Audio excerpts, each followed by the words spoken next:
All attendees are in listen-only mode. Good afternoon, and welcome to today's webinar seminar on the value of repair, fixing stuff and strengthening communities. This seminar is sponsored by the U.S. Environmental Protection Agency's Sustainable Materials Management Web Academy. This introduction has been re-recorded from the original to fix technical difficulties. This seminar will be moderated by myself, Kimiko Link, and Lorraine Graves, also from EPA Region 2 in New York. This 90-minute webinar is hosted by the U.S. Environmental Protection Agency to provide training and a networking opportunity to state and local governments, non-governmental organizations, and other stakeholders interested in sustainable materials management. Today's webinar will present the value of repair, fixing stuff and strengthening communities. EPA's Sustainable Materials Management hierarchy places source reduction and reuse at the top of the pyramid, and reuse and repair play a critical role in conserving precious resources. Our grandparents and generations before them fixed things that were broken to avoid wasting materials, money, and time. Recent experience with supply chain disruptions in the wake of the global pandemic demonstrate the value of repair and reuse and the infrastructure to support it. There's a revival of the repair tradition blossoming in locations across the globe as communities come together to repair what is broken in a variety of ways, from community repair events such as the repair cafes and Fixit clinics to tool libraries. This webinar will share approaches to expand the growing repair movement that centers around culturally vibrant gatherings where people can bring broken items to be fixed or repurposed with the assistance from an expert, who may also be a neighbor or friend. These organizations and events help repair objects as they build community by bringing together the collective spirit of sharing, stewardship, and waste reduction. I will now turn it over to my colleague, Lorraine Graves, who also has spent her career advocating for sustainable materials management, and will introduce our inspiring speakers. Thank you, Kimiko. Before I introduce the speakers, I would like to say that about 4 years ago, I heard our first speaker, John Wackman, give a presentation about his Repair Cafe program through a webinar much like this one, and I was immediately inspired. I knew I could and absolutely must replicate this program in my community.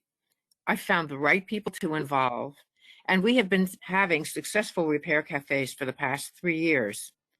In my experience, these events provide benefit for the environment, as well as an enormously rewarding experience for the organizers, the repair volunteers, and the customers. As you can see from these snapshots, you'll notice that nobody is frowning. At our events, we make sure to invite guests from other communities to observe, and many have developed repair programs where they live. I'm thrilled to report we now have a geographic cluster of events in northern New Jersey, and we strive to continue to grow. And we have found a way to continue even during the pandemic, as this last slide shows. Here we were in our local park the first weekend of October. We were lucky, it was a nice day. People were thrilled we were there, and we were too. And now to get back to our speakers. John Wackman is the coordinator and communicator for repair cafes in the Hudson Valley, now active in more than 40 communities in 12 counties in Hudson County, the Catskills, and the Capital Region in New York. In the US and Canada, there are more than 130 repair cafes. Repair cafes started in the Netherlands in 2009, and the repair movement is growing rapidly, with more than 2,000 repair cafes globally. Following John, we will hear from Jeanette Brizendine. She is the Solid Waste and Recycling Project Manager for the City of Federal Way in Washington State. She has spent the last 13 years providing waste reduction and recycling education to the 100,000 residents and 2,500 businesses, including recycling events, repair cafes, green living classes, food rescue, school recycling, and more. She founded the South King Tool Library, which is a community nonprofit organization that provides free checkout of tools and equipment to maintain homes, yards, and communities. last but certainly not least, is Peter Mewey. He is the founder of the Fixit Clinic, which has hosted over 560 community repair events around the U.S. and now globally via Zoom and Discord.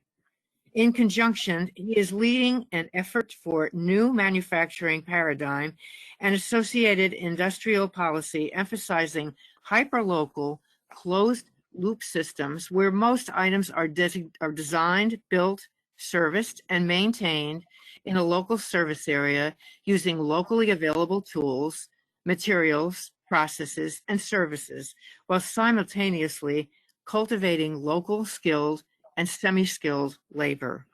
Now let's hear from our speakers.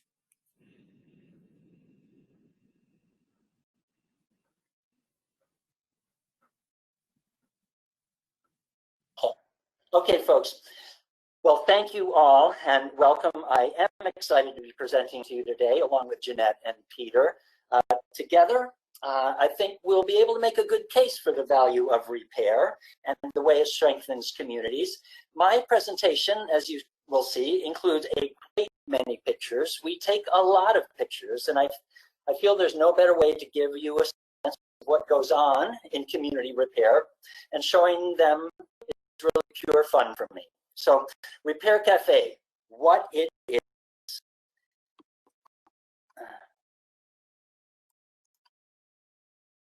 Why are you not going ahead?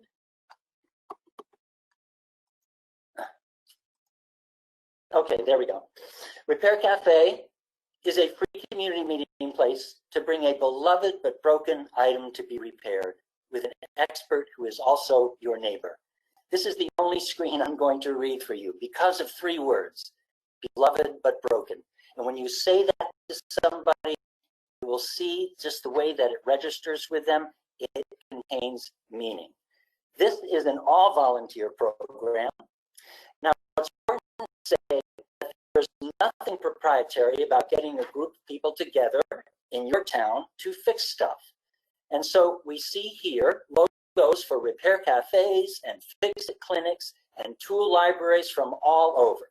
There are also repair labs, Fixit Fridays, mending circles, and tinkerages. You name it, literally, you can name it. I recently learned about the Community Glue workshop in Chicago. And the purpose of all of these is the same, to make sure that you and your neighbors have the opportunity to reuse and repair rather than to always throw out and buying new. And right now I'd like to welcome Karen and Danny Ellis, who started Mend It Australia, and who I know are attending this webinar, even though it's 5:30 a.m. or so there in Melbourne. This really is a global community. Okay, why we do it. Here's a room. You can see the way that people are relating to each other. There is energy, there is caring, there is creativity, there is attention in that room. Here's another room filled with people. Repair culture is about these things. It's about extending the useful life of things that you care about or rely on. It's about feeding your curiosity about the way things work. It's about using tools and using your hands. It's about honoring, preserving, and passing on repair know-how. It's about sitting elbow to elbow at a work table with your neighbor. It's about sharing skills, reducing waste, and making friends. Repair is a strategy for building resilience. Now, our last in-person repair events were held in early March. And since then, all in-person repair worldwide has been suspended. But a range of interim responses have been created. And here are just some of the ways we've been able to continue repairing and learning. There is an online listing of virtual repair events, and you'll find it at repaircafe.tv, a website created by Don Fick in North Carolina, the North Carolina Repair Cafes. And I know Peter will talk more about the extraordinary response of the repair world to the pandemic. But to the purpose of today's program is to encourage and inspire you to start a community repair project in your town. And this pandemic is giving you the time to start planning it. Repair cafes, why we do it.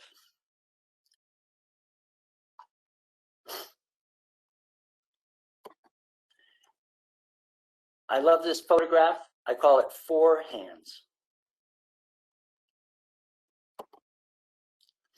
Repair cafes were started in Amsterdam by Martina Postma in 2009. The perfect place for this idea to take hold. The Netherlands is a small country with a deeply rooted historical mindset, very much about living within limits.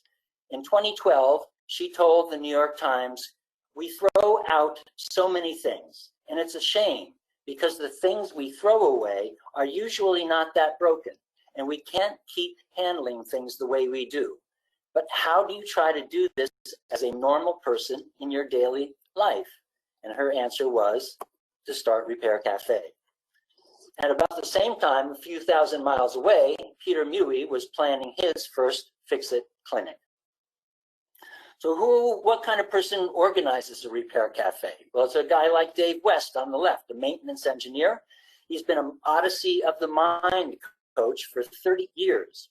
And on your right is Elizabeth Knight, marketing and promotion manager for retail stores and trade shows. She moved with her husband to Orange County, New York, and got active in sustainability issues. Here are a couple of quick snapshots of repair cafes. First one in the town where I live. It's a project of Kingston Transition. Now, we share a strong affinity with the Transition Town movement, which started in England a few years ago and is now all across the country. We love to partner with schools, but that's not always easy. Teachers are maxed out. Public school schedules don't easily allow for it, but it's happening in the Pine Bush School District.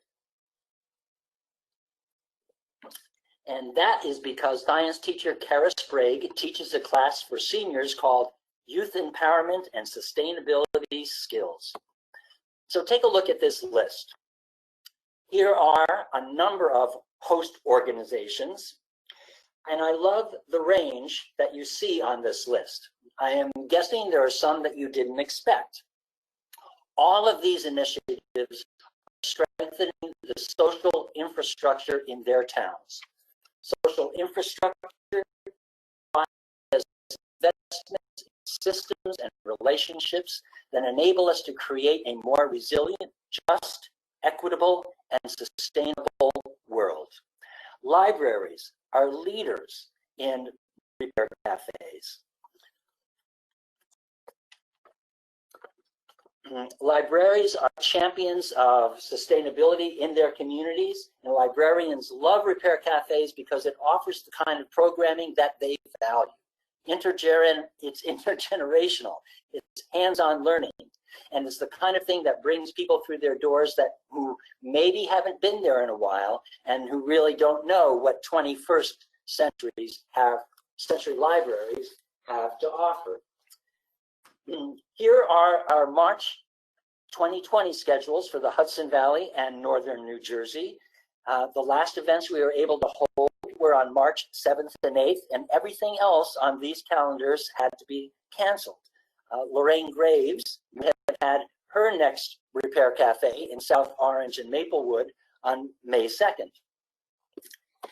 Here are some examples of event flyers, and they show you the kinds of partners that you would seek out, the kinds of partners who will extend your reach.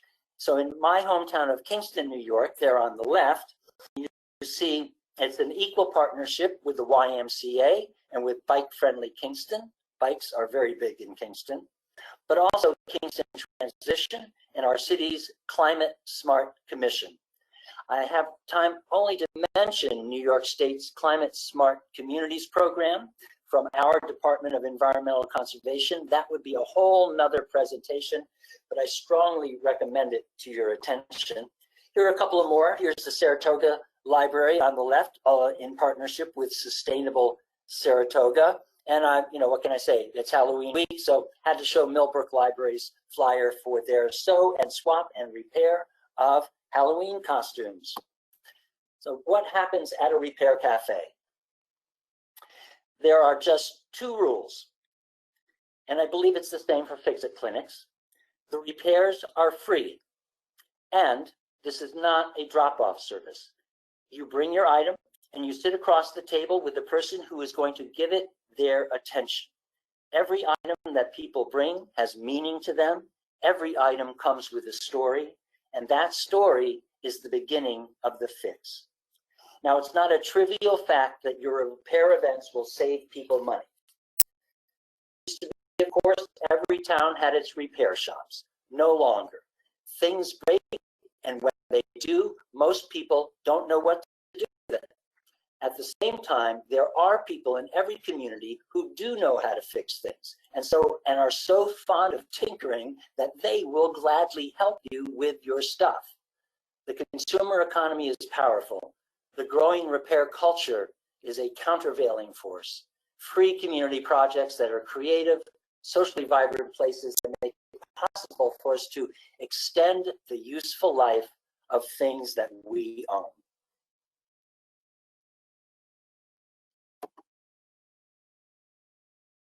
So who does all this fixing and mending? We've coined the term repair coaches to indicate that repairing is a back and forth. It's a give and take. You will be finding coaches through good old-fashioned networking. Who knows somebody who knows somebody who?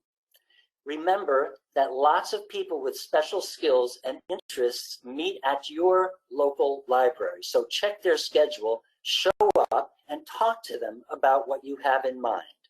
I always like to say that organizing a repair cafe or similar project is like having a passport to your own community. And here are a few shots of repair coaches at work. Yep. Don't forget students. Many high school students need community service credits, and so connect with a teacher who coordinates that for your high school and invite your scouts. Get kids and families involved. I can't say that enough. Skills and know-how are important, whether it's textiles or electronics, that is true, but interpersonal skills are even more important. And the conversation that people have as they attempt to repair things and mostly succeed is not beside the point, it is the point. We always assure everyone who's interested in volunteering that there is no expectation that you are God's gift and that you know everything. Many of our repairs are collaborative, and that is also a strength of this program. It's like, Frank, Naomi, come on over here. Take a look at this. What do you think we ought to do here? So when you volunteer, you will learn a lot.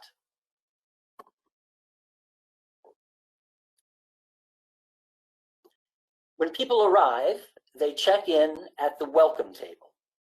When they sign in, they're confirming that they have read and agree to our house rules, as you see them here. Now, the insurance question almost always comes up for new repair cafe organizers.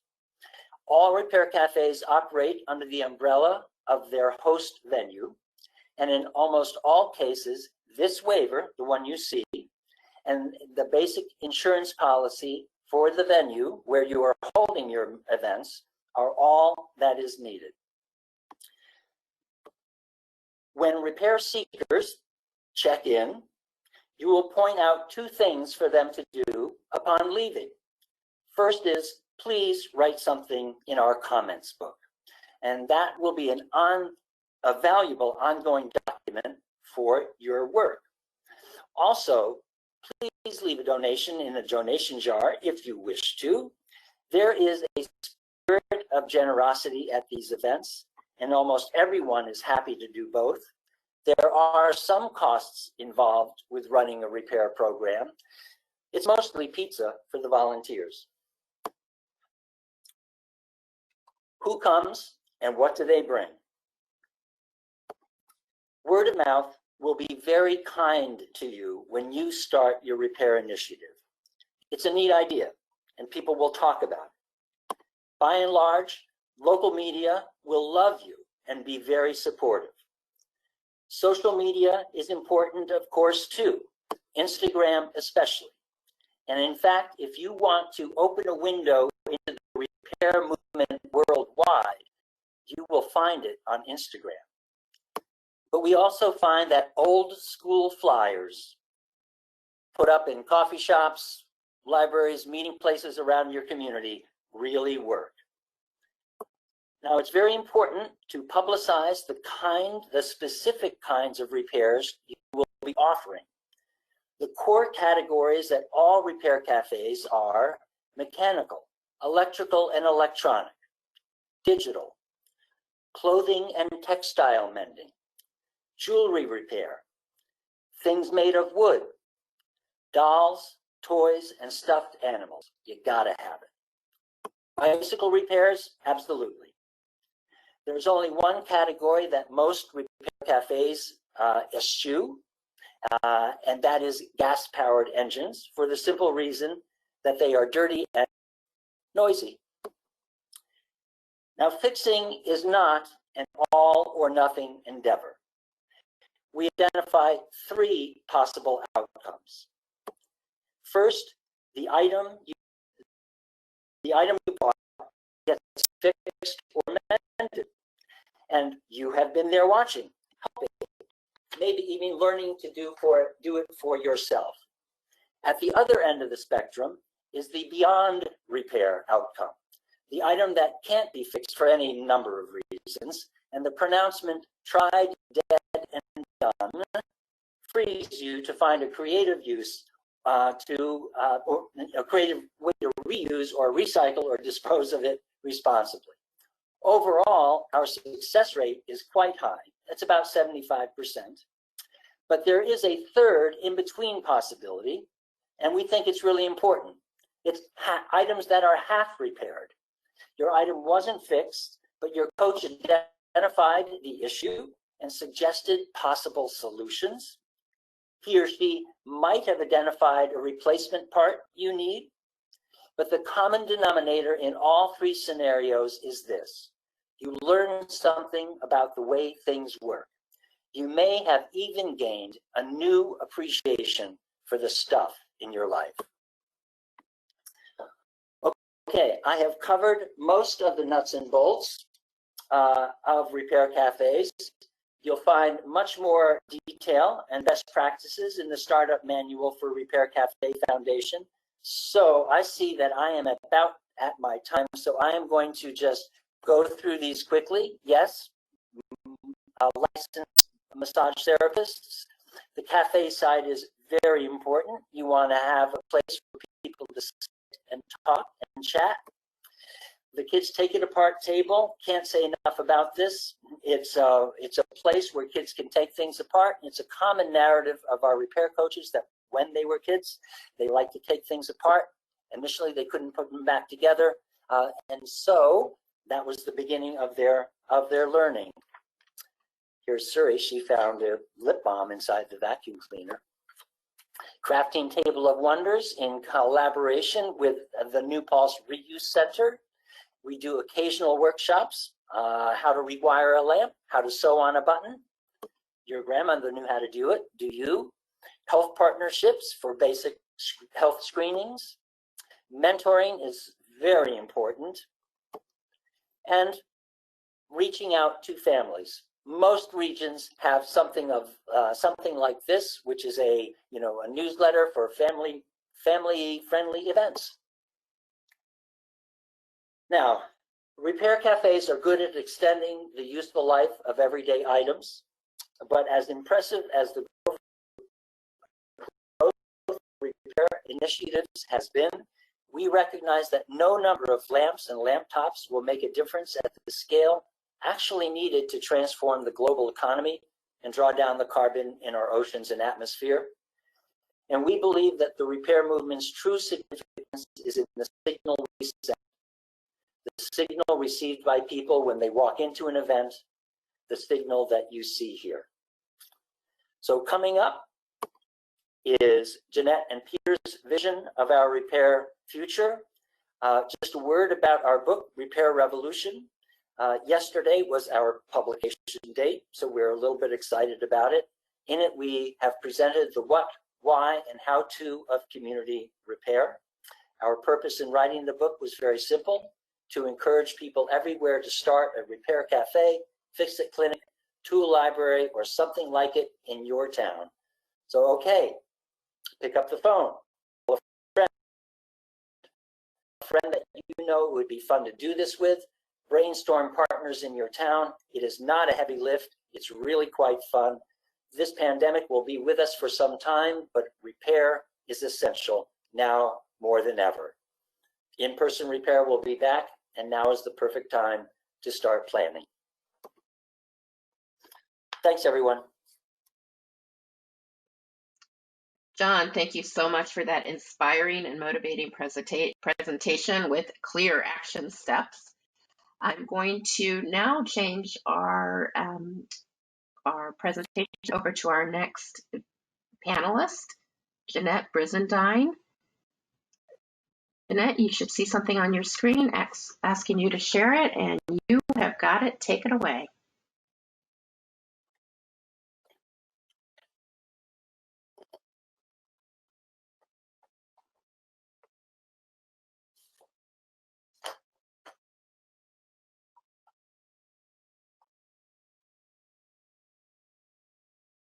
And Jeanette, we just need you to take yourself off mute so we can hear what you have to say. Thank you for unmuting me. Hi, everyone. I'm Jeanette Brizendine from the City of Federal Way, and today I'm going to talk about the role of local governments and tool libraries in repair cafes. So I'm from the City of Federal Way. We're located south of Seattle in Washington State. We're a bedroom community of approximately 100,000 people. And we have a very diverse and highly impacted community, so the programs we work on are really important for our community. And we utilize state and county grants for our recycling and waste reduction education and outreach.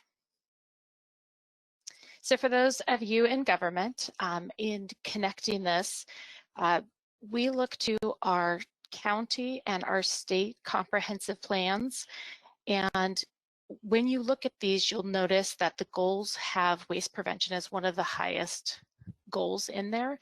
And then it lists repair as an action item in both our state and county. So this is really easy for us to get grants to fund repair cafes and tool libraries and this type of thing because of these plans. If you're working on your own comp plan, there are links for both of these in the presentation, so you can go and get the wording you need to make sure that you have repair included with your waste reduction. So for the last 13 years, I've been doing promoting recycling, as most of us do. This is easy for us to talk to the public about. It's very tangible. We're just talking with people about disposal items. Now that you're done with your item, do you recycle? Do you compost? Do you throw it away? And so we want to move up the hierarchy into waste reduction, but this causes a little bit of problem. It's not as easy to track. Recycling's quite easy. We look at tonnages. These are super easy. We have tonnages. We look at recycling rates. To try to track source reduction and reuse makes it much more difficult for governments to do the tracking that we like. And also, we're starting to have these very personal conversations with people about their purchasing behavior. There's one thing to talk about someone about disposal. It's another to talk about purchasing behavior. So this takes a little bit more work. It's a much different animal, but we do want to move up that waste hierarchy. And then one thing I do want to mention is when we do talk with the public about decreasing material consumption, we like to also include information about choosing experiences over stuff, choosing local businesses, if you're going to buy quality, buy durable. We're not trying to have a negative economic impact. We just want to reduce stuff. So Federal Way took on two major waste reduction projects, which are the tool library and repair cafes. There are links on both of these pictures to the USDN Sustainable Consumption Toolkit, which gives a lot of information on starting each of these programs, including the list of what cities specifically can do to support them. So when you get done with this presentation and you're ready to go, I definitely encourage checking this out. So when somebody asks for a drill, one of our questions back is, do you really want a drill or do you want a hole? The average drill is only used 12 to 15 minutes in its lifetime. 99.99% of its time, it's sitting on a shelf unused. So why do people spend $33 billion annually on power tools when most of the time they're not being used? And they really want a hole and not a drill. So what can we do to make this type of thing more sustainable? Start a tool library, of course. So tool libraries are a lot like book libraries, except they generally loan out home and garden tools. Each tool library is unique to its area and it can expand to different areas, but this is very traditional home and garden tools, and especially things that are infrequently used. Pressure washers, extension ladders, weed eaters. So some things are more common, some things are used less often. Tool libraries, depending on the model, they generally either check out for free or for a very low cost. So it overcomes the cost barrier. If somebody wants to install flooring, they don't have to go buy a $500 compound miter. They can go check one out for the tool library for free. And then pre-COVID, of course, there was a lot more training and education. We really want to empower the DIY in people. We want people, just like the repair cafes, try it, do it, build it, repair it, maintain it. It's important to note that tool libraries are not a threat to hardware stores. We actually complement them. We encourage people to do repair and maintenance. We offer education, but generally we don't offer consumable goods. So sometimes we're donating those, and that's great. But most of the time, somebody comes in, and for example, somebody can get a paint sprayer. Wonderful. We don't necessarily provide TSP, spackle, wall patch, primer, paint, brushes, rollers, roller trays, drop cloths, unless it's been donated. So people would still need to go to the hardware store to buy these. So we have a lot of support from our large and small hardware stores. They give donations to us of tools. They refer people to us. So it's a very nice relationship. And tool libraries, it's estimated about 500 homes can easily share the average of 5 to 6 homes worth of tools, which is what an average tool library has. So when you look at those numbers and think about the major waste reduction that we're talking about, we don't need 500 drills out there. Our community needs 5. This is huge. Just a shout out to the Honolulu Tool Library. I was visiting them actually when our mayor declared a state of emergency for the pandemic. So I didn't know if I was going to make it home from Hawaii. I was okay staying there, but I did come home. And to the Tacoma Tool Library, which was one of the tool libraries that was started at the same time we did ours. So our tool library is the South King Tool Library. In 2014, I worked with King County and Zero Waste Washington to try to figure out what sharing economy model would work in South King County.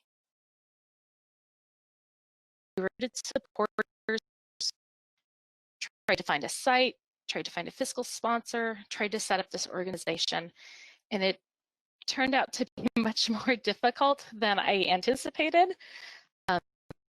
But we did it in 2017.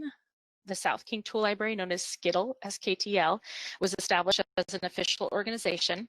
At that point, once it became official, the city changed its relationship from helping it start up to promotion of the waste reduction services.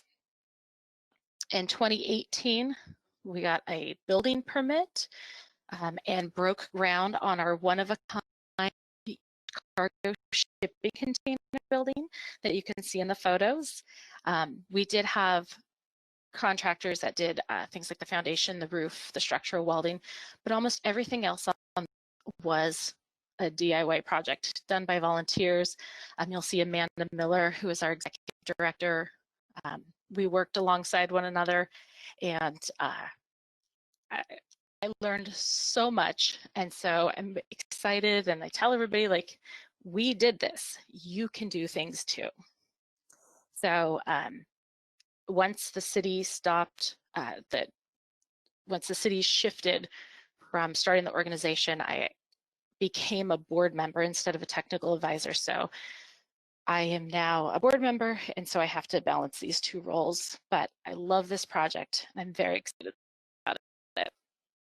We got our building finished in March, and then to cancel our grand opening and shift plans a little bit due to COVID.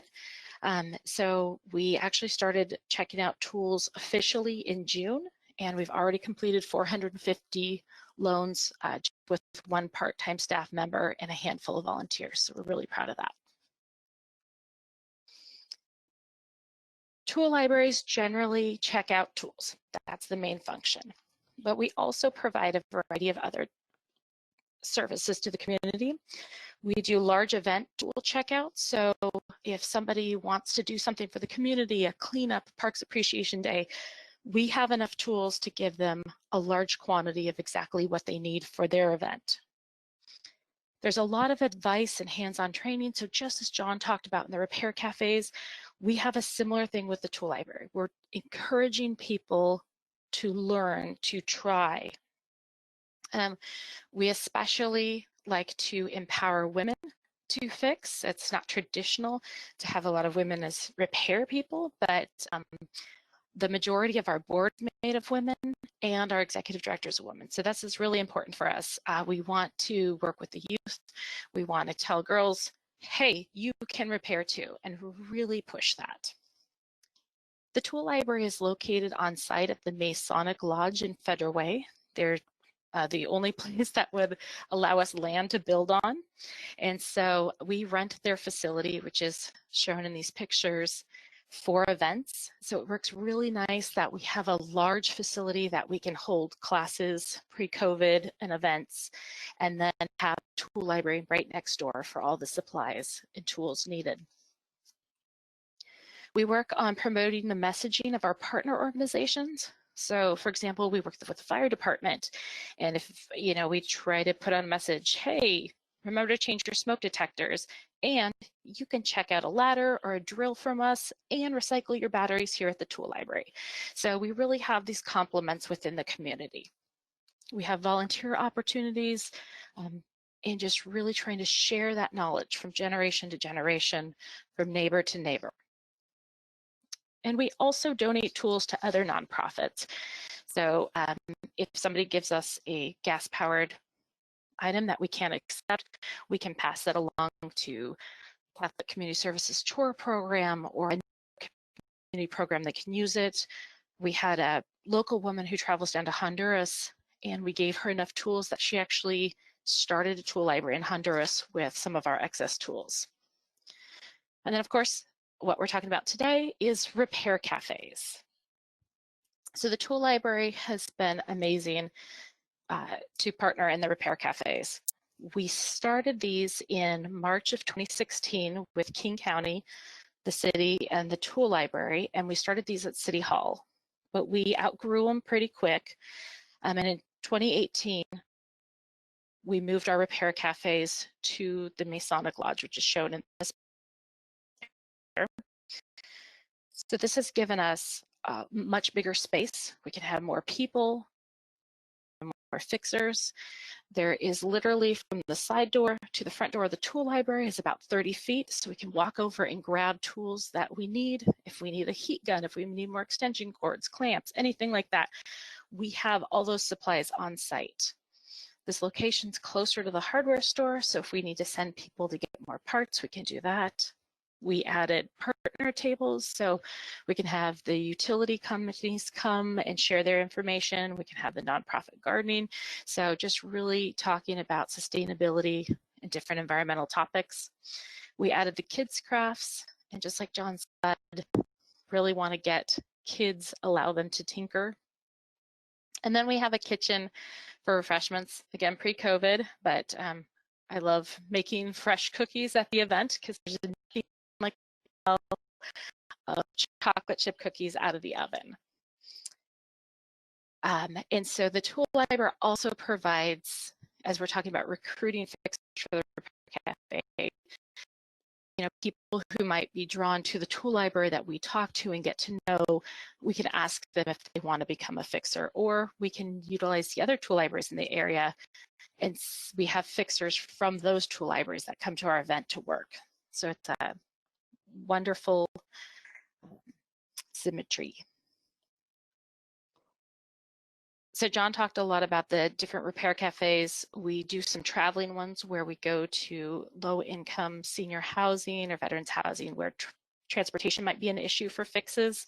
And then we have specialty ones like the stuffed animal clinics.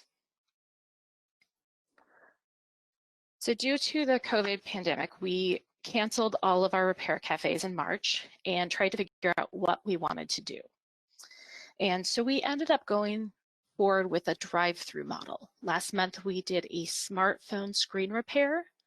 And then in October, just last weekend, we did one of our full repair cafes, which included knife sharpening, sewing, mechanical, and electrical repairs.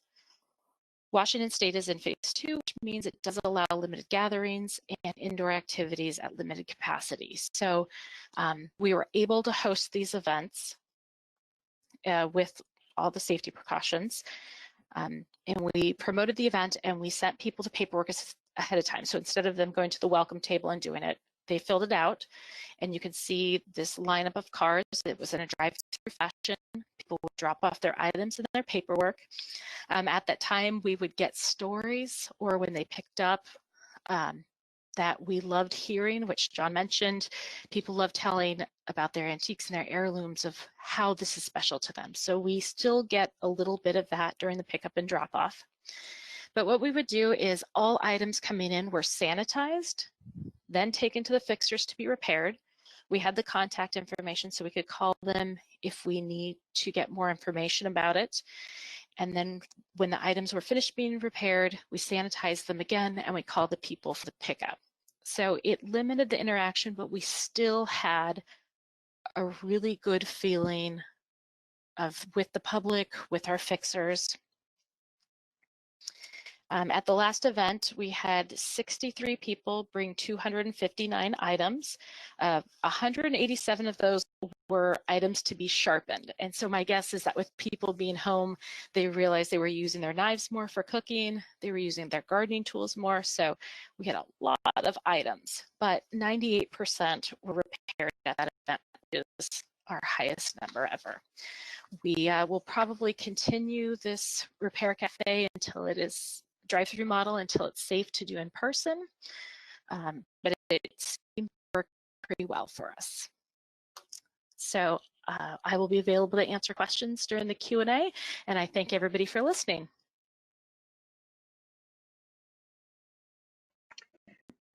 Thank you so much, Jeanette, for that another inspiring presentation, and I've got my list of things that I'm going to do now. We are going to move on to our next speaker. Our next speaker is Peter Mui, and I am going to see if we can get his slides up on our screen.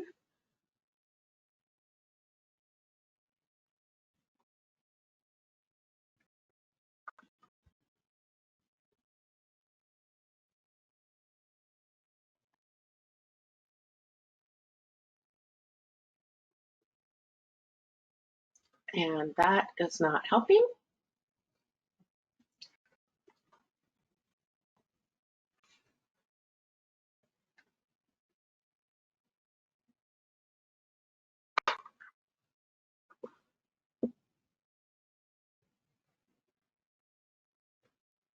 And Peter, I think we are ready for you to go. Welcome, Peter. Thank you, everyone, for your patience. Well, okay, Fixit Clinic is this hobby of mine that got way out of control. I mean, sometimes I think I started this just so I could get some good friends. And it would have been a lot harder without these government and joint powers authorities who believe in the mission and support the experimentation as we become even increasingly more effective during the pandemic. But this photo is the members of this high school club that they've been volunteering at our in-person Fixit clinics for several years now, and now they're participating on our online offerings, the virtual Fixit clinics and the global Fixer support server. Next slide. I just threw this in because, you know, it's Halloween, and it also lets me start my presentation with, many people think repair is scary. Next slide. But if she can fix her Princess walkie-talkies, it's not that scary, is it? And that's what Fixit Clinic is about. We coach you through your own repair. We're about teaching you to fix rather than handing you a fix. From the onset, we've been about that empowerment, encouraging people to effect their own repair rather than fixing it for them. We want to deploy an ethos of repair throughout civilization, to use repair to cultivate generalizable critical thinking and troubleshooting skills for everybody. Next slide. We taught these sixth graders how to fix and maintain their school's 3D printers. And as schools move to long distance learning, I'm pretty confident these kids can repair their own long distance learning tech. So they can repair their own Chromebooks and laptops and their classmates' laptops. Next slide.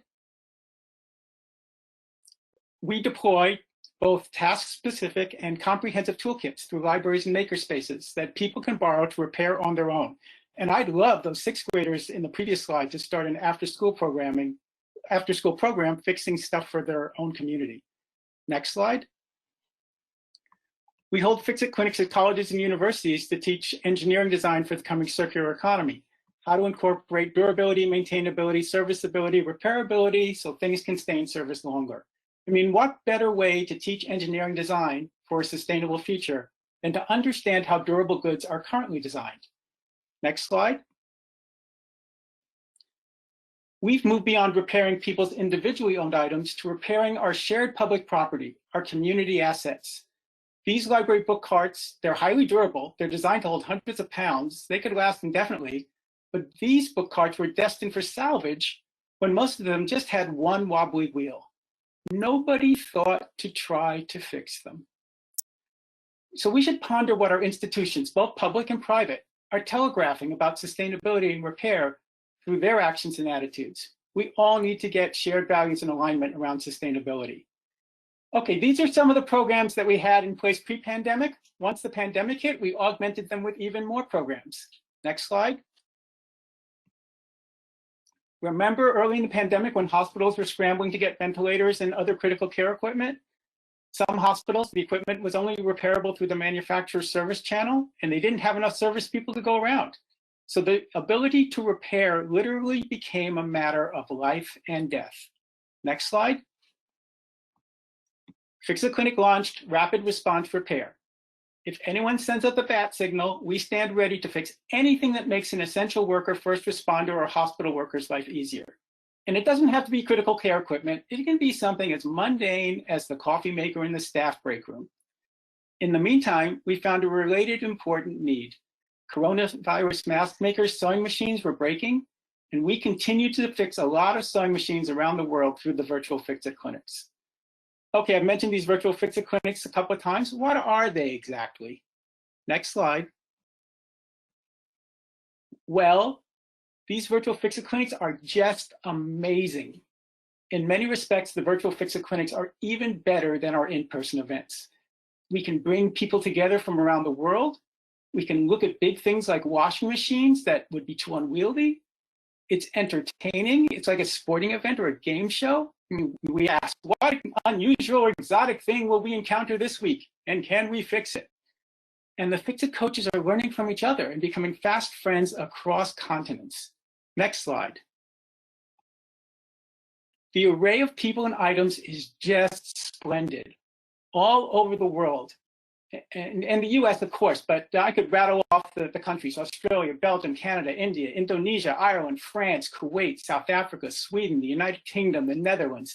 And in the lower right, we see Sandeep from Australia, who woke up at 4:30 in the morning to attend the virtual Fixit clinic. So he wins the award for time displacement. The other nice thing is that many of the people who initially showed up to get things fixed are returning to participate as Fixit coaches, which is exactly what we're trying to achieve with both the in-person and online Fixit clinics. Next slide. We also added a global Fixers Discord server to support around-the-clock, around-the-world repair. If you don't know what it is, Discord is this platform that people playing online games use to communicate with each other, and we've repurposed it for repair. It's appealing to a younger, more tech-savvy audience looking for repair and looking to help with repair. So for those of you who are looking to start repair events, you don't have to wait till the pandemic ends. You're invited to add your local community to these virtual events right now. We've got the capacity. So we've set up all these mechanisms to facilitate repair. What keeps us from repairing everything? What continues to get in the way? Next slide. Well, manufacturers sometimes create impediments to repair.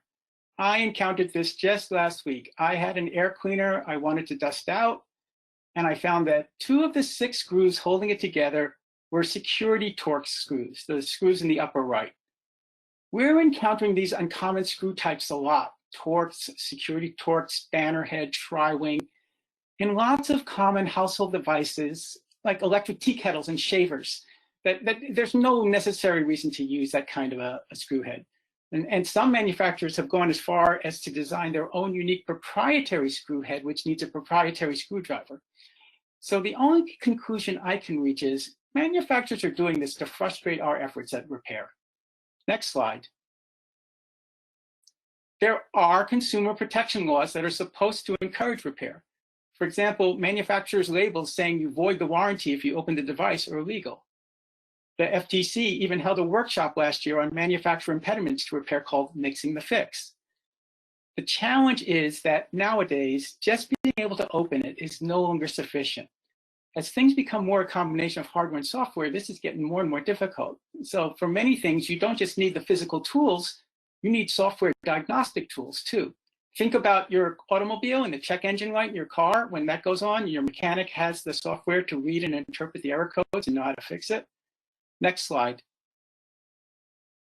Okay, so the car example, you might not work on your own car, but we have roles in our society that are traditionally that kind of role, like a farmer, where they do fix their own equipment. I mean, if we've historically associated self-reliance and can-do-itness with farmers. Certainly a farmer should be able to repair their own tractor, right? Next slide. Well, the latest farm equipment is so high-tech, it's a combination of hardware and software that the manufacturers will no longer let farmers repair it on their own. Manufacturers are using a legal argument that the farmer is not actually buying the tractor anymore. They are only buying a license to operate the tractor. Manufacturers are also distorting the Digital Millennium Copyright Act, an entertainment industry law intended to keep us from pirating music and videos, to enforce their intellectual property rights over the farm equipment they sell.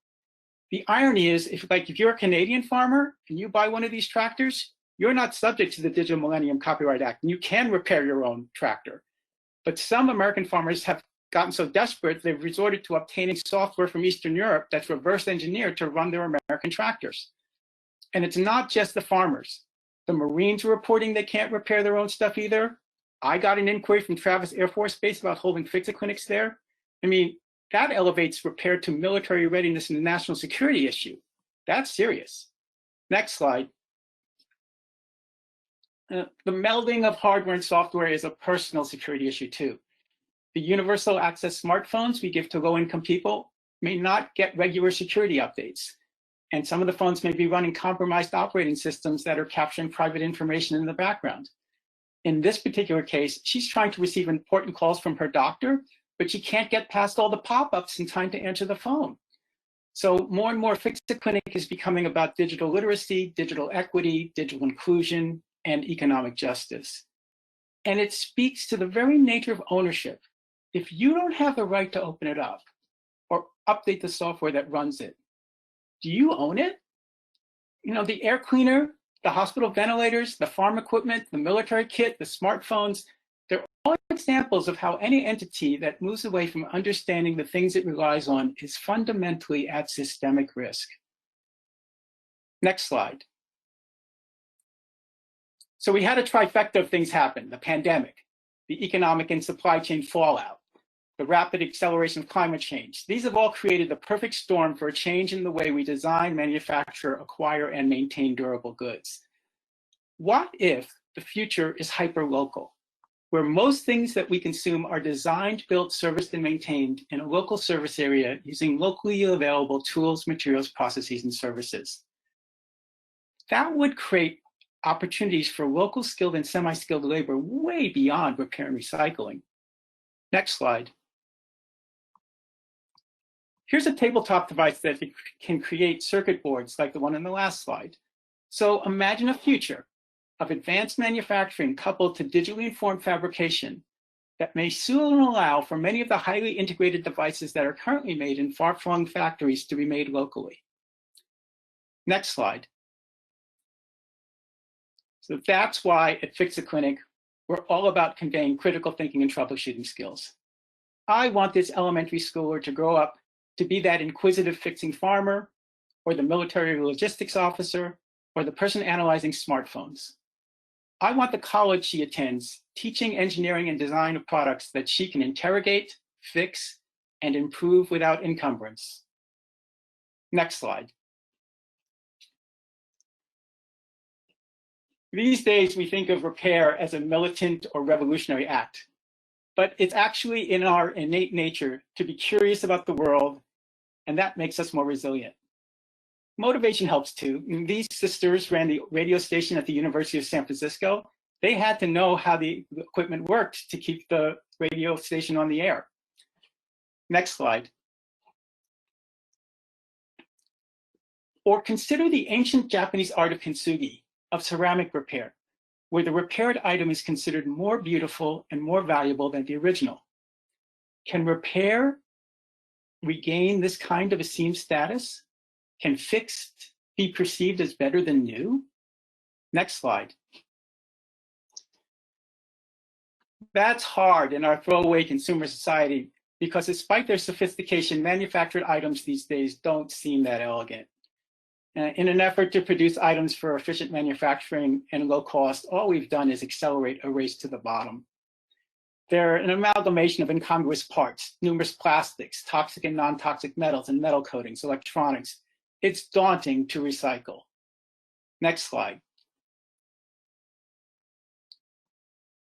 This photo was posted, accompanied only by these 3 sentences. It's a giveaways on my local, FreeCycle or Nextdoor site.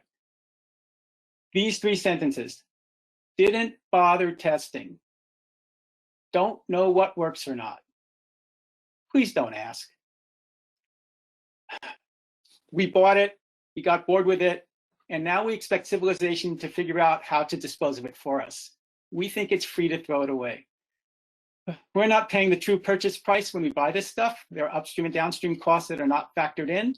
The cost of extracting and refining the metals and synthesizing the plastics, the embodied costs and the energy required to bring all the raw materials together, the negative costs of the disposal. It goes on and on. Next slide. In contrast, these girls are highly motivated to get their tablet working again. And whether it's in person or virtual, Fixit Clinic remains committed to providing that kind of environment that supports them getting those skills. Whether you want to learn to repair something, you essentially know, when you learn to repair something, you essentially bestow to yourself a lifetime warranty on that item. Next slide. So we hope that you join us in building a future that has less of this. Next slide. And more of this. She encapsulates our vision for the future. She's self-actualized, she's inquisitive, she's empowered, she's determined, she's fearless. She's all the things we want for ourselves and our shared future. Thank you.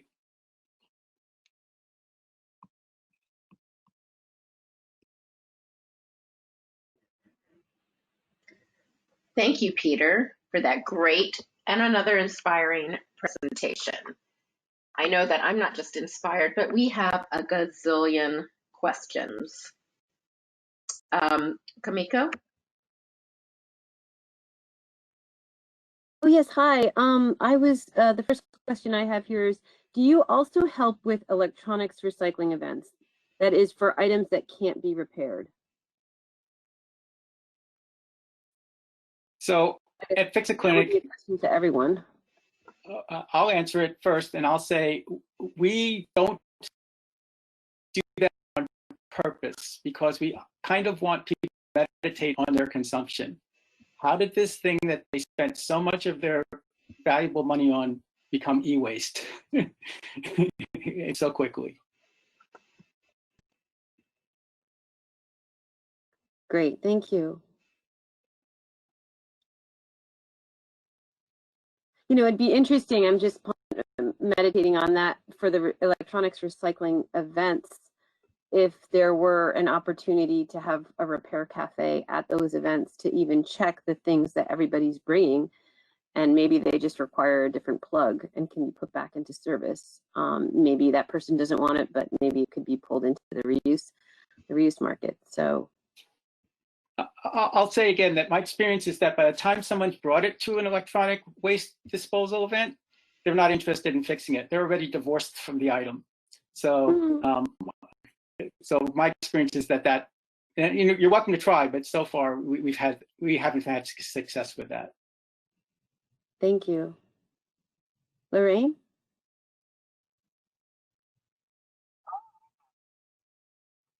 Kamiko, I'm having a hard time catching up. Why don't you take the next one and I'll find where you are and follow up. That's fine. The question is, what adaptations are the cafes employing during the pandemic? I think that was covered a little bit during Jeanette, yours, and a little bit in the other presenters, but aside from those, are there any other things?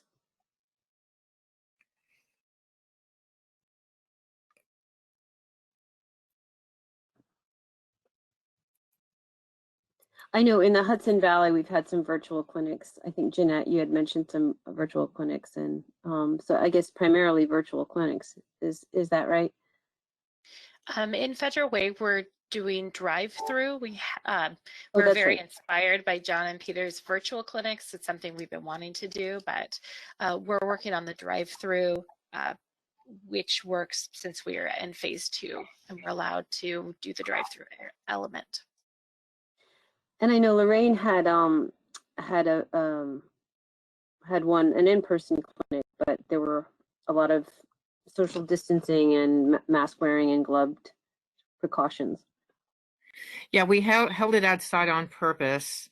The tables were far apart, and everybody was masked. And we asked people to register in advance so that we knew, we've never done this before, so we knew what sorts of things were coming in, and that could, we wanted to expedite the flow of customers so that we didn't have a pileup of people waiting off on the side. I mean, we could have distributed them, but we thought it would be better to have them spaced out or not in attendance at all until we were ready for them. The individual repairer would be ready for them. I see a question on compensation for the repair personnel. I think, John, I think you touched on that a bit. Say again, Lorraine? There's a question about compensation for the repair personnel. I could answer that, but I want the speakers to do it. Well, I'll say a couple of things. Repair cafes, the agreement there is that the repairs are free, and none of the repair coaches, the people who work on the item with you, are compensated. We don't expect that. It's an all-volunteer project. But there is a really neat program in New York City. It was started by Sandra Goldmark, and it is called Fix Up NYC, Fix Up. And now the stated goal of Sandra's program is to rebuild the repair economy. And so they are very focused on, giving people who do repair professionally more business. That's also the case in Portland, Oregon, where there's an organization called Portland Repair Finder. And we're also involved in that in the Hudson Valley, because we absolutely believe that one of our goals is to rebuild the repair economy. As we all know, there used to be repair shops in every town, and now there are not. So reestablishing repair as an attractive and viable livelihood is a very important goal. And I think it dovetails really nicely with the goals that Peter has been talking about. We want people in this economy to be able to make a living by repairing. And that's hyper-local. All repairs should be local.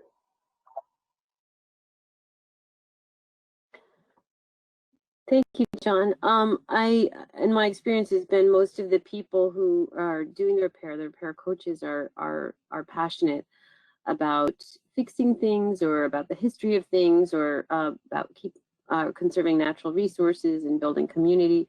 So what I've experienced, I mean, of course, this panelist would know better, but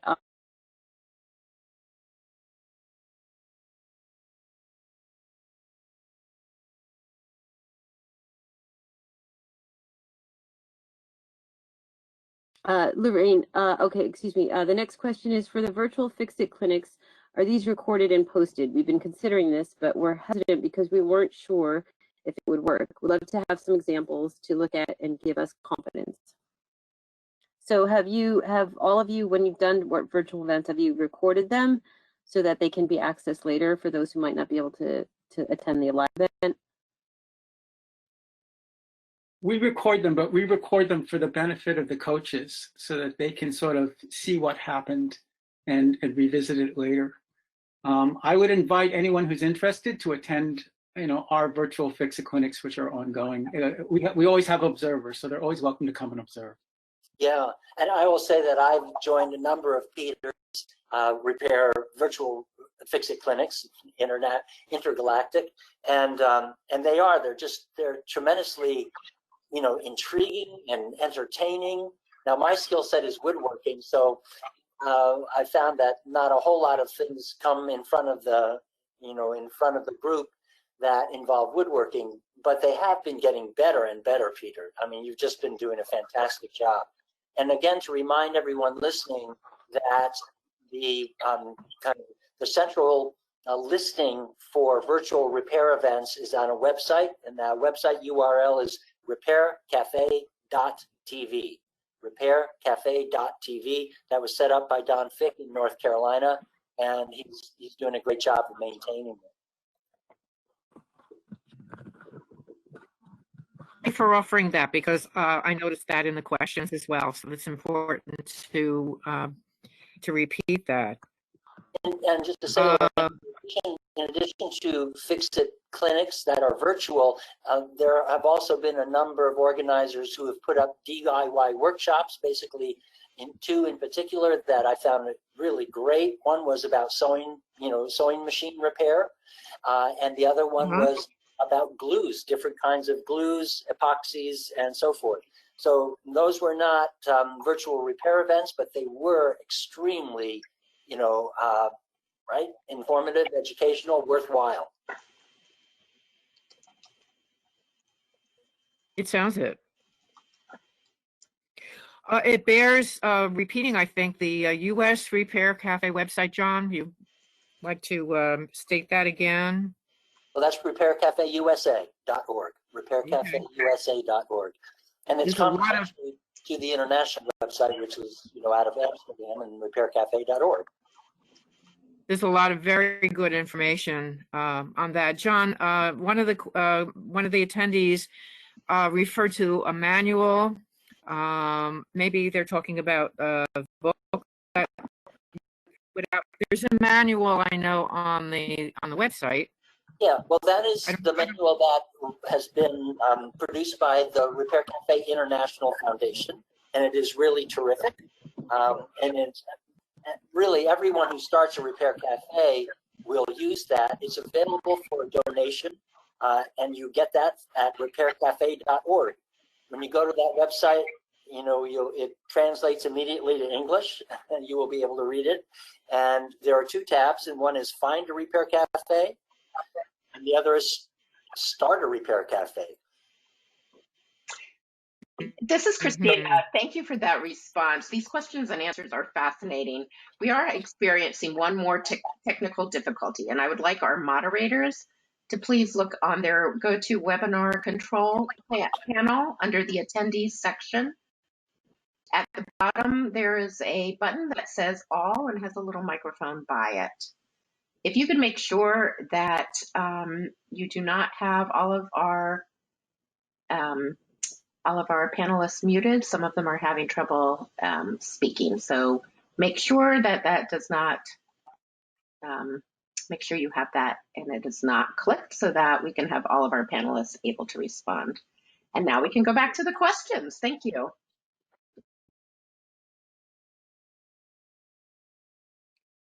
Lorraine, do you want to read the one on insurance? Yeah, I saw that one. There was a question about insurance for repair events and tool libraries, and I believe it's directed to all the panelists. Would like to know how community repair initiatives broker insurance. What is the annual cost of insurance for a repair cafe in the United States? Do you join together to get discounts on insurance? What is the cost?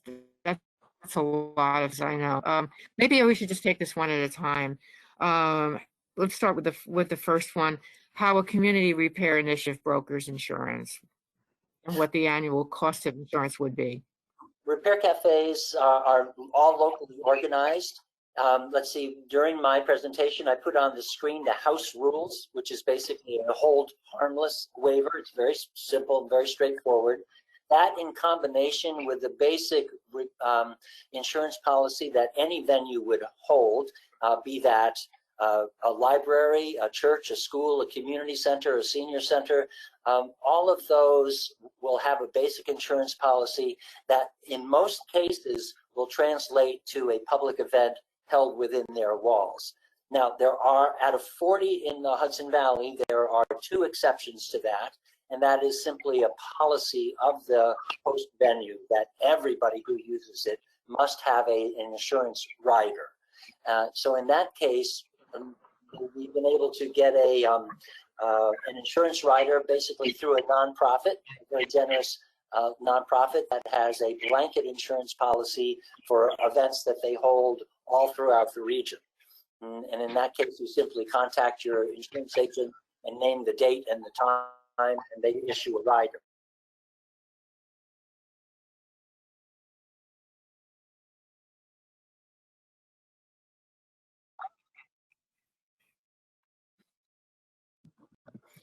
I'm sorry, we're having a little trouble with the mute button, so I couldn't hear anything. It sounds like you concluded your answer, John, right?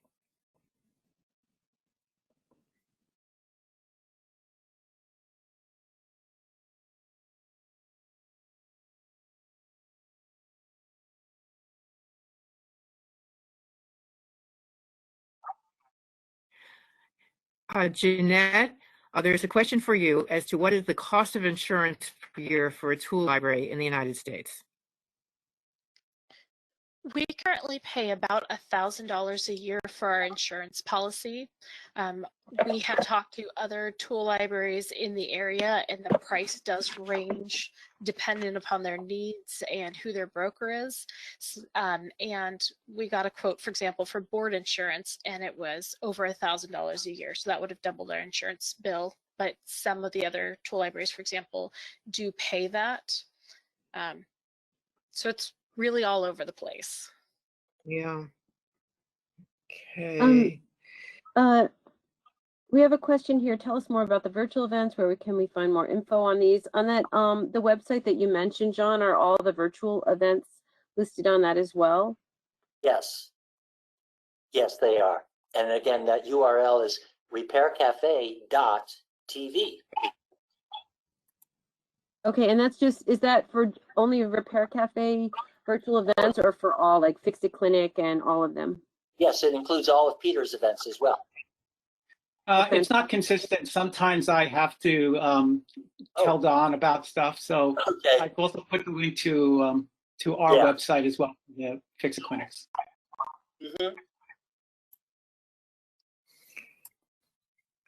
Great, thank you. I have a comment. Oh, go ahead, Lauren. No, go ahead.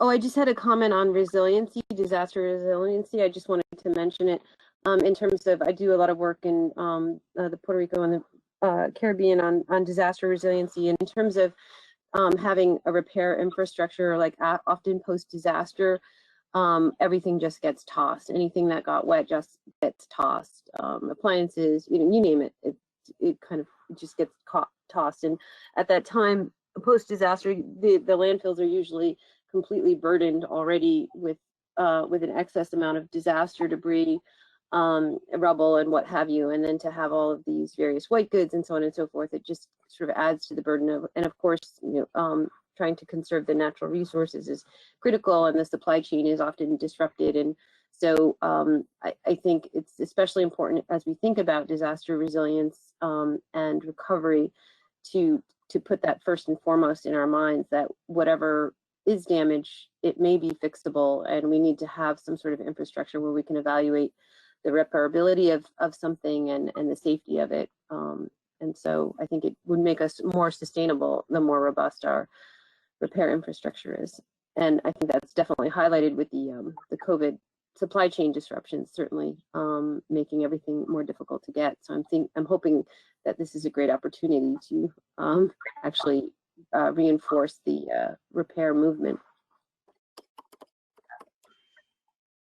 Thank you for that, Kamiko. I have 2 questions. We are down to 3 minutes. So if we can have just 1 or 2 final questions before we close out the webinar, that would be great. There are 2 questions here that I think Jeanette can field. One was, what toolkit or resource did you use to build up the tool library? And are there any tools that are banned due to safety concerns? Oh, great questions. So can you repeat the first one again? I want to make sure I heard it correctly. Certainly. Was there a particular, I'm sorry, sure. Was there a particular toolkit or resource that you used to build up the library? So we started following the West Seattle's toolkit for how to start a tool library, but we had been given feedback from different people. So one of the pieces of feedback we got was to build instead of rent, because in long term you're going to have a much lower cost and you can might not get kicked out, which is that's really big issue for tool libraries, which is one of the things that delayed our process so long. But that toolkit talks about liabilities, insurance, things like theft isn't a big deal. You reference MyTurn software. So we did follow that, but there's a lot of stuff we had to make up on our own. And we accept almost any tool as long as it's not gas powered, as long as it is easily movable. Since these are checkouts, it's really hard for us to store and check out engine hoists, although we have been offered them and we've had people ask for them. It's just not something we do. And we work with the police department to get tools that have been confiscated and they're ready to get rid of. So we get a lot of bolt cutters, but we don't really check those out. So we just work on recycling things like that. So we take everything, use what we can, pass along, and recycle. Thank you. Thank you very much. This has been an amazing webinar. We have so many questions that have come in. I can see there is a great interest in this topic.